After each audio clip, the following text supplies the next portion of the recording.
Νταστάνι. Είναι 34 ετών και έχει μια εμπειρία 10 ετών πίσω του στο NBA σε διάφορες ομάδες. Είναι ο τρίτος Ιρώνος που παίζει φέτος στην Λιβόρνο.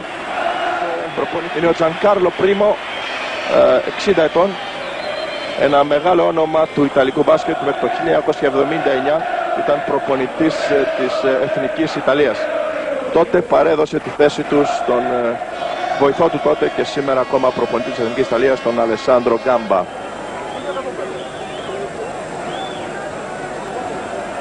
Ας πούμε όμως και δύο λόγια για την ελληνική ομάδα. Αυτός είναι ο μασέρ της Ιταλικής ομάδας. Ο Παναγιώτης Γιαννάκης παίζει με το νούμερο 5, είναι 26 ετών, ύψος 1,93. Ο Νίκος Γκάλης με το νούμερο 6, τα δύο μεγάλα αστέρια της ελληνικής ομάδας, 28 ετών, 1,83. Με το νούμερο 7 είναι ο George Wenzel, ένας από τους δύο Αμερικανούς, 25 ετών, 2,2. Το νούμερο 8 είναι ο Dave Binion, ο δεύτερος Αμερικανός της ομάδας, 24 ετών, 2 μέτρα. Το νούμερο 9 ο Μιχάλης Ρωμανίδης, 20 ετών, 2 μέτρα.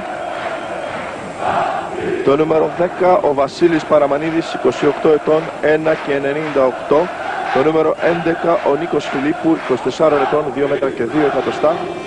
Το νούμερο 13 ο Πέτρος Σταμάτης, 25 ετών, 1,95.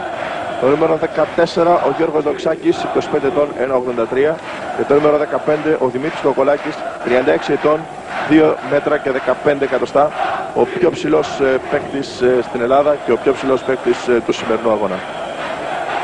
Προπονητής για την ελληνική ομάδα ο Γιάννης Ιωνίδης, παλιός παίκτης του Άρη. Να, εδώ ο Ιωνίδης.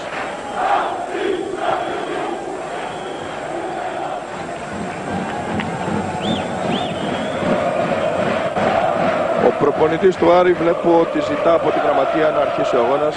Ο Γιουγκοσλάβος όμως παρατηρητής δείχνει ότι θα χρειαστεί να περάσουν ακόμα 8 λεπτά ώστε να ολοκληρωθεί η προθέρμανση των ομάδων.